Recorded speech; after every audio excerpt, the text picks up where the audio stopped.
Aqui. Pessoal, boa tarde primeiramente. Quero agradecer a todos vocês que estão dispondo, né, desse tempo para poder vir aqui nessa roda de conversa de um projeto chamado A Independência que a História Não Conta. E tendo a relação do quanto nós, né, eu não posso vamos dizer assim, eu não posso dizer que eu sou um negro. Como uma vez me disse o professor Jalber, eu sou um ameríndio, né, mas tenho um sangue também negro, porque meu pai era negro, minha mãe era índia. Então, devido a isso, muitas coisas na história, os negros não tiveram o valor, né? Ficaram por trás dos bastidores e a maior coisa foi dada aos brancos do cara, as pessoas de pele clara. Mas, primeiro deixa eu me apresentar. Eu me chamo João Carlos Basílio, mas ninguém me conhece por esse nome. Sou nascido e criado nesta região. Nasci na Rua do Livramento, número 100. Saí da Rua do Livramento com 5 anos. Vim para a ladeira do Morro da Saúde, aonde me encontro até os dias de hoje com 72 anos. Meu apelido, originário do meu apelido, foi que minha mãe, nos meus 3, 4 anos de idade, minha mãe cortava meu cabelo como se fosse aquelas cuiazinhas de índio, né? Eu tinha um cabelo aqui. Então, os rapazes mais velhos, quando passavam, eu naqueles carrinhos de mamãe me empurrando, puxando, naqueles carrinhos de rolimã, aí fazia, ela parece um índiozinho, parece um bororozinho, parece um bororó. E isso pegou com meus 5 anos de idade até os dias de hoje. Em qualquer lugar, em qualquer roda de samba, eu sou mais da cultura do samba, né? Do carnaval. Só me conhecem por esse nome, Bororó. Dentro dessa área também, Bororó. Estou presidente desse bloco chamado Associação Cultural Bloco Carnavalesco Coração das Meninas. Há 12 anos que eu estou à frente dele. Comecei nesse bloco com 14 anos de idade. Eu fui o primeiro repique desse bloco. Estou presidente da Associação Previdenciária dos Estivadores Aposentados. Também há 8 anos, difícil de eu sair, porque já me disseram que se eu sair, a associação acabar, que o culpado vai ser eu. Ninguém quer pegar, não tem dinheiro. Muitas vezes a gente que ama a cultura, a gente tira do nosso para fazer. A gente que ama o social, muitas vezes a gente se doa sem receber. E assim é eu na associação. Estou vice-presidente da Escola de Samba Acadêmicos Vigário Geral há 18 anos. Né? É difícil também tirar a mim e a presidente, uma por ela ser cria e a outra por nós formarmos uma dupla que trouxemos a escola do nada para colocar a escola na Marquês de Sapucaí. Entre lágrimas, muitas vezes chorei, porque a gente não tinha dinheiro para botar a escola na rua. E, devido a essas coisas, o respeito e a consideração do pessoal de Vigário Geral foi grande por mim, porque sabiam que eu não era de lá, como é que eu podia me doar assim? Mas é como eu já disse, eu gosto da cultura, eu gosto do social, eu gosto, né, de fazer, de arte. Hoje, graças ao incentivo de um amigo, estou ingressando num pré-vestibular para fazer uma faculdade de gestão pública. Vou fazer tecnólogo porque eu vi assim até... Meu nome é Edson, né, sou estudante de Ciências Sociais na PUC Rio. Para mim é uma grande responsabilidade, uma honra imensa estar aqui, ter essa oportunidade de mediar essa mesa assim, tão poderosa, tão potente, de um assunto assim tão importante, no sentido de que a historicidade negra, a cultura negra, ela nunca teve um papel de protagonismo real em nossa sociedade, entendendo que a nossa sociedade ela é construída através de mãos negras, através de sapiência negra, indígena também, branca também, mas não somente aqui no território da pequena África, mas se a gente percorrer todo o estado do Rio de Janeiro e possivelmente todos os estados do Brasil, a gente vai ter essa percepção, a gente vai ter essa impressão, a gente vai ter essa noção do quanto a população negra foi, continua sendo, né, e será influente nesse país, na história desse país. Então, é muito importante que todos nós tenhamos os ouvidos atentos, estejamos atentos à sabedoria que será extraída daqui, porque esse é um momento único para todos nós. Dificilmente nós temos a oportunidade de ter lugares como esse, momentos como esse, em que nós possamos contar a história a partir de nós mesmos, contar a história a partir de nossas próprias percepções, experiências, dos aprendizados orais que nós tivemos e da cultura que nós pudemos adquirir através do estudo, através do conhecimento. Então, esse é um momento muito significativo para todos nós que estamos aqui nesse lugar, né? Espero que seja assim, um marco também na vida de todos nós, que nós possamos difundir os ensinamentos, os conhecimentos que nós vamos obter aqui, né? O que vai ser falado aqui, nós estamos à véspera da comemoração do bicentenário da independência do Brasil, né? O Brasil, esse país potente culturalmente, né? Com um povo tão sofrido, tão forte e tão resiliente, né? Mas que invisibilizou, né, a luta negra, invisibilizou a influência dos negros e a participação dos negros na construção histórica desse país. A gente vai falar sobre a questão do bicentenário, né? Não começa, a gente não pode ter a simples percepção de que a ideia de independência começa a partir do 7 de setembro, ela começa bem antes, porque os povos que aqui já residiam, eles tinham uma agenda própria, eles tinham uma civilidade própria, né, e que foi roubada deles e que ainda é roubada deles, e a partir desse entendimento a gente percebe que eles sempre lutaram pela própria independência do seu povo e continuam lutando.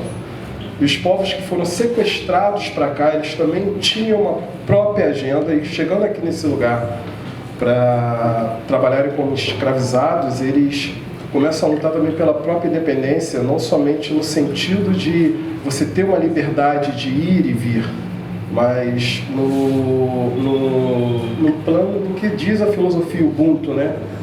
Que é difundida a ideia de que eu sou porque nós somos, mas a filosofia Ubuntu ela diz que eu não quero que o que vem após mim sofra o mal que eu sofri. O contexto é o mesmo. Então, se a gente tem essa percepção de que sempre houve esse cuidado, se a cultura negra, se a religiosidade negra, se os saberes negros eles ainda resistem hoje, foi por causa das mãos em que foram perpassadas de uma para outra dos ensinamentos e da resistência, da luta, né? Então, todos esses nossos antepassados que foram apagados durante a história, né? Sua história de luta, suas histórias de vida, né? Suas sabedorias, seus saberes, suas concepções, né? Eles estão sendo honrados aqui nessa conversa, porque a gente está trazendo a memória, a gente está trazendo a possibilidade de que nós possamos expandir, possamos difundir o conhecimento de toda uma luta de 300 eu não tenho um tempo exato do período escravagista, mas 300 muitos anos em que eles foram trazidos para cá e que nós formamos essa nação. né? Como eu disse anteriormente, essa... Militante, já advogada, já trabalhando bem, top.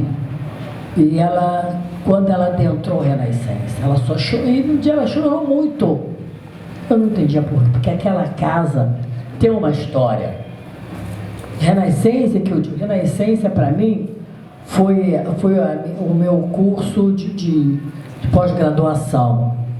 E eu tenho a Irmandade Nossa Senhora do Rosário e São Benedito, da qual faço parte, é o meu curso de extensão, que ali eu comecei a sentir a necessidade de nós, negros e negras, estarmos ocupando o espaço. Então, enquanto Renascença, né, vocês conhecem bem a história, é um clube que hoje tem na Barão de São Francisco 54, mas ele tinha uma história. Em 1951, o negro não tinha um espaço onde ele era um negro de classe média e não tinha um espaço para levar a sua família. Então foi criado com essa finalidade. E o mais importante, isso é interessante contar essa história, quando as pessoas que não estavam naquele contexto de entrar no Renascença se preparavam, porque era uma autoridade de nós, homens e mulheres, entrar ao Renascença, frequentar o Renascença, porque ali era a nossa casa. Então você entrava com o pé direito, você se arrumava, você tinha que se botar a sua melhor roupa, o seu melhor calçado, porque você estava no Renascença, mas com orgulho. Era muita vaidade estar no Renascença. Então, que mais uma vez eu digo para vocês, né, essa minha fala estou mais para ouvir e aprender, porque quando você fala do bicentenário da independência, aí eu vou lá atrás, né, da nossa, quando a nossa Lei Áurea, né, Dona Moça lá resolveu escrever, né, assinou uma lei com um único decreto, né? Isso em 13 de maio de 1808, o Renascença nunca comemorou o 13 de maio, e sim tributo aos nossos ancestrais, porque era a maneira de nós enaltecermos o nosso passado, trazer para hoje o nosso passado. Então, em 1890, no Decreto-Lei 523, tem anotado aqui, a gente cria a imigração do estrangeiro, com 44 decretos. E aí? Eu não sou historiadora, não, quero que fique bem claro. Eu sou abusada, estou no meio de vocês que eu sou abusada. Quero ficar caladinha e sentadinha aprendendo. Mas não me deixaram, botaram o microfone na minha mão, então eu vou vendendo meu peixe. Como não sou boba, e ser logo a primeira, para não pagar vexame, porque vocês vão aprender aí, comigo vocês vão só no lê, mas eu estou aqui contando a minha história e passando para vocês um pouco que eu sei desse bicentenário da independência, né? 200 anos e até hoje nada está acontecendo. Mas aí, nada acontece sim, não tem, acontece sim. Acontece porque nós somos guerreiros. Nós tivemos em 2001 Durban, que trouxe ações afirmativas. Ontem eu fui no lançamento espetacular da Tainá de Paula, a nossa vereadora, nossa futura prefeita, vocês atentam a esse nome, nossa futura prefeita Tainá de Paula, e ela está correndo aqui pertinho no Museu da Manhã, o Congresso Antirracista. Então nós adiantamos, porque nós estamos fazendo por nós mesmos. Quando o João montou aquele curso para gente, né, Bororó? O aprendizado. Então, cada dia era uma palestrante ou um palestrante. E nós ali, sentadinha, bonitinho, ouvindo e aprendendo. Então, nós fizemos sim, nós estamos fazendo. Então, quando você vem, Bororó, criando esse teu bloco, olha aí a história. Esse espaço aqui é um espaço histórico. Então, temos desafios, temos vitórias, mas não podemos... nada aconteceu, mas é nós por nós. É nós por nós. Quando eu vejo, né, o IPCN lá, que a Áurea faz parte, eu sou... Só que eu não me limitava a fazer a minha observação e dar minha nota. Eu fazia uma exposição de motivos e encaminhava para a liga das escolas, uma para a escola, e se a escola tivesse coragem, entregasse uma para o carnavalesco. E eu fiz isso em todos os desfiles. Nesse desfile para Oiá, eu levei para o Zé Flávio ver meu parecer. Ele fez, olha, você. Olha, assim longe, né? Então, gente, há esses problemas. Quer fazer um enredo? Maravilha. Faça uma pesquisa séria. Procure Yalorixás, Babalorixás, pesquisadores, que todos vão estar disponíveis para orientar como fazer o enredo, porque dá muito problema. E todos, principalmente, foi o pior safra de enredo, sou de Nova Iguaçu. Fiz em Maricá, dois, fiz em Friburgo, que lá de Friburgo foi Oiá, em Porto Alegre, aqui no Rio. Só que eu chamei, tive a humildade de chamar o diretor de carnaval da liga, e ele não considerou. Não, está tudo certo, está tudo certo. Então, deixa, na hora da nota, quem vai dar sou eu. Isso é em questão dos enredos de carnaval. Bom, vamos entrar na questão da 200 anos de independência. O negro nada tem a ver com a independência do Brasil. Nada. Há alguns casos, algumas histórias, algumas lendas que até associam fatos isolados à luta do negro pela independência. O negro lutou pela liberdade, não pela independência do Brasil. Isso era questão dos portugueses, não nossa. Eu vou, se me permitem, vou contar um fato,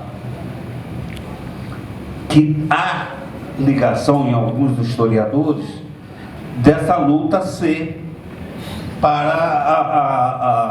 a independência. Foi um fato que ocorreu no Maranhão. No Maranhão existia um quilombo de Lagoa Amarela,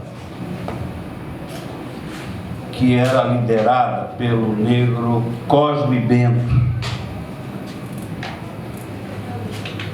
E tinha a sua dinâmica lá no quilombo, sua forma de sobrevivência, que incomodava o governo, mas eles ainda não tinham como enfrentar, por falta de tropas, que eles sempre enfrentaram a questão na bala.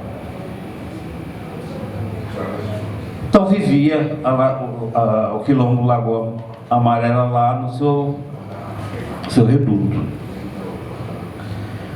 Um grupo de vaqueiros de um padre resolveu levar sua boiada para ser vendida no Maranhão,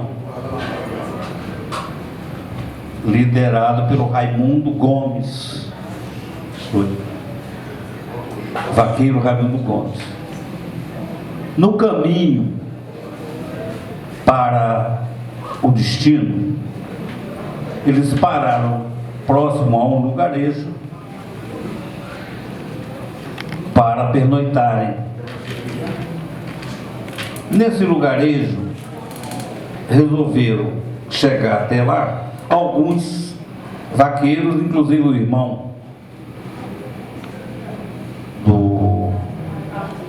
líder do grupo, Antônio Gomes, Antônio Soares, perdão.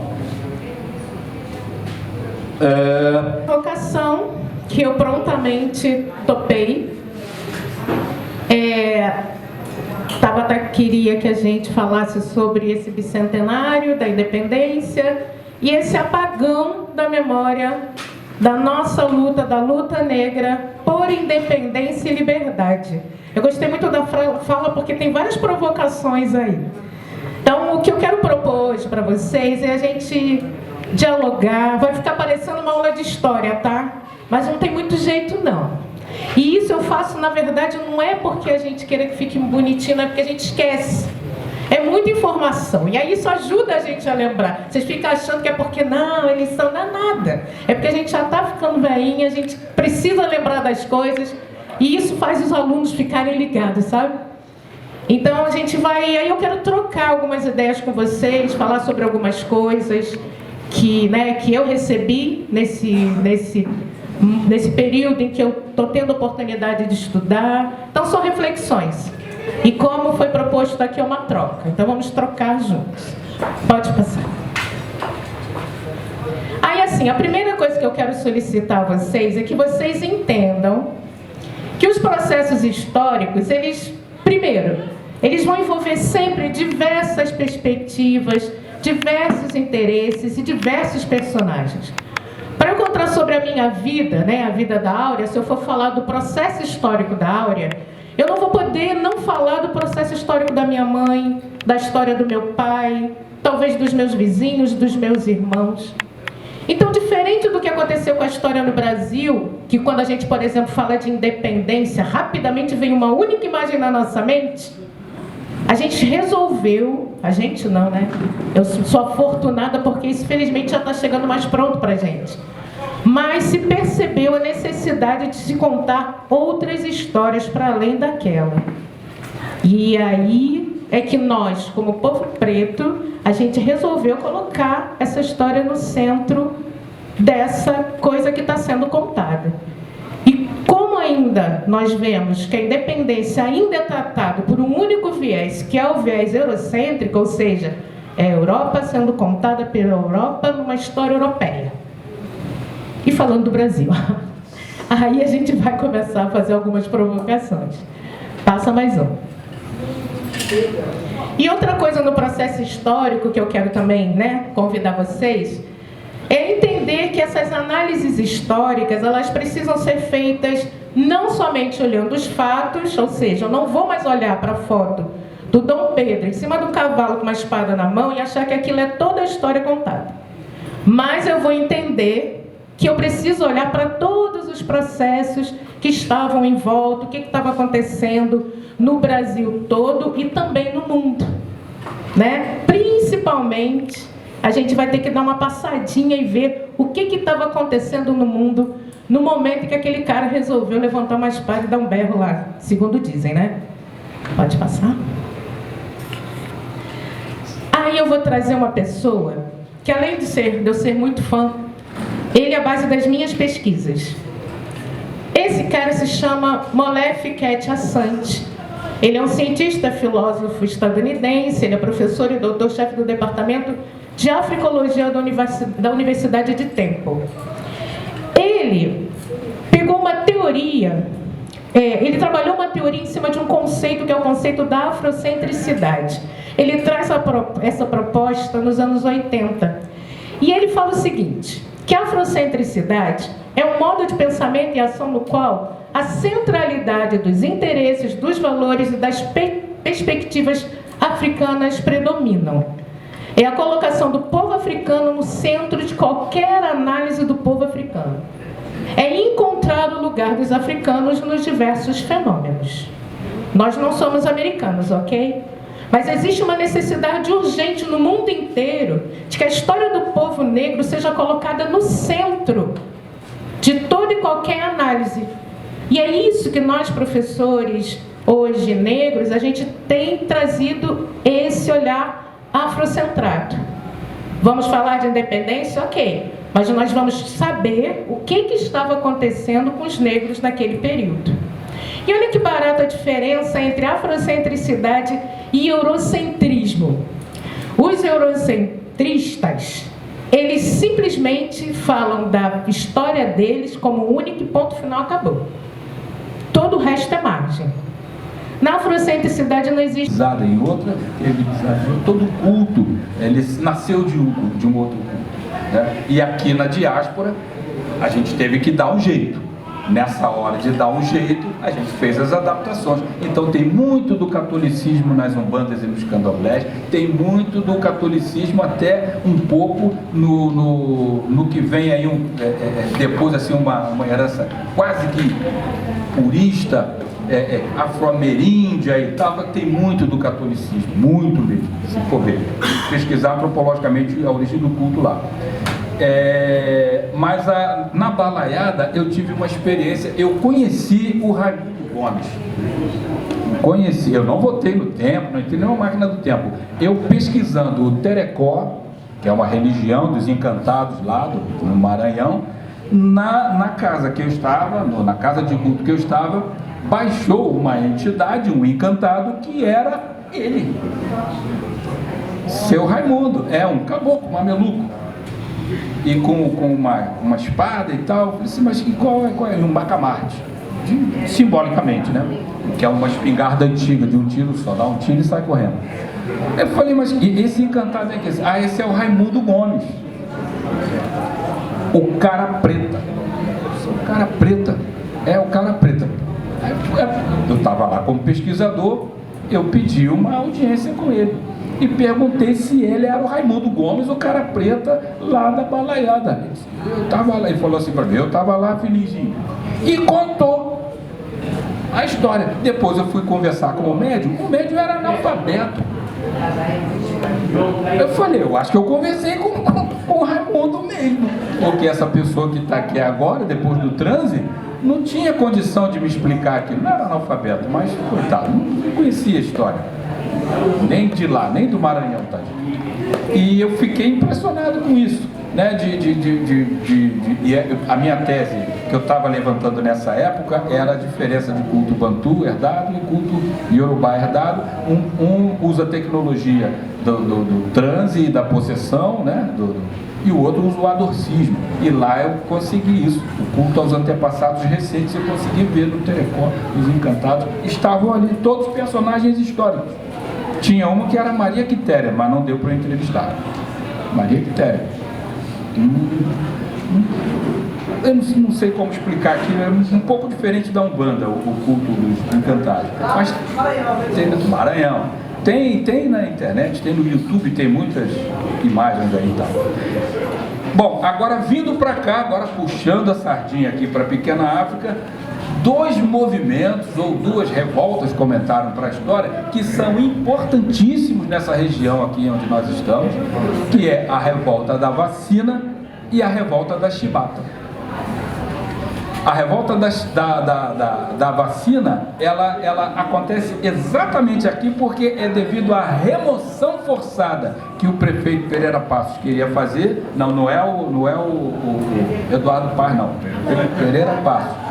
Né? O fã do Pereira Passos é o Eduardo Passos. Ele gosta dele.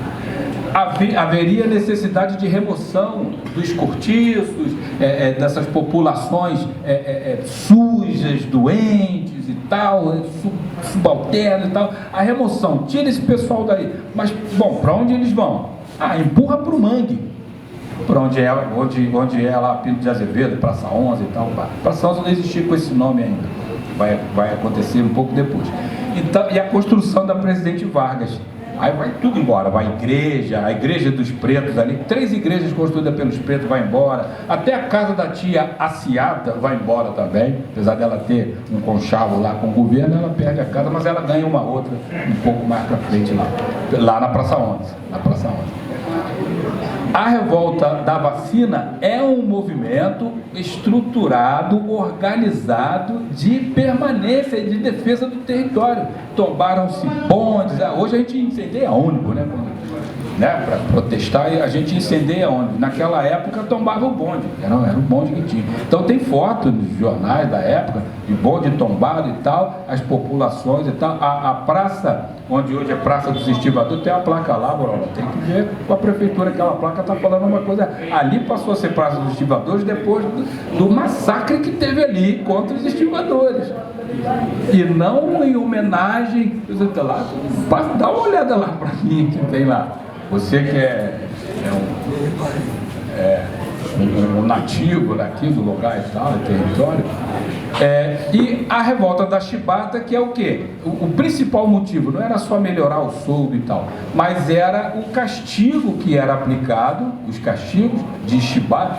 Muito a nossa mesa, a tia Nancy, muito obrigado, tá? A Áurea, né? Ao professor Jaume e ao professor João Costa, né? Muito obrigado pela presença. Agradecer também a Tabata e o Bororó também, que organizaram esse evento, essa tarde maravilhosa, que a gente pôde aqui aprender, trocar, né? Se conhecer. A gente vai ter umas trocas também após o evento, a gente vai poder estar um pouquinho mais juntinho. Vou recomendar que a gente fique um pouco mais junto realmente, né? Que a gente se conheça, porque a gente precisa de fortalecer esses laços. Tem essa construção que você falou da peça do João Cândido para a gente poder elaborar, né? Quero aprender mais um pouco também do seu conhecimento muito bom também que você trouxe para a gente também. Alguma coisa não explodiu ninguém, então tá tudo bem. Né? Então acho que a gente tem muito para trocar aqui nessa noite ainda, a gente tem muito para estar junto, então é isso. Agradecer muito a presença de todos vocês, né? Agradecer a presença da mesa, agradecer a presença dos organizadores, do pessoal que está na cozinha. Muito obrigado a todo mundo, parabéns. João, mais uma vez eu quero agradecer a Nancy Rosa, a Áurea, a Jalber e a João Costa, e a todos vocês que puderam perder um pouquinho, né, dessa tarde para poder escutar um pouco sobre as histórias, sobre conhecimentos desse nosso Brasil varonil, né? E um pouquinho também, que algumas coisas foram dissertadas sobre Dom Pedro e outros mais. Todos vocês, Nancy, Áurea, Jalber, João, vocês vão receber um certificado de palestrante. Você também, como vai receber também, tá? E aqueles que também vieram assistir também receberão um como assistente. Tá bom? Muito obrigado. Obrigado a todos vocês. E que Deus possa nos cobrir de bênçãos e os orixás de axé. Axé.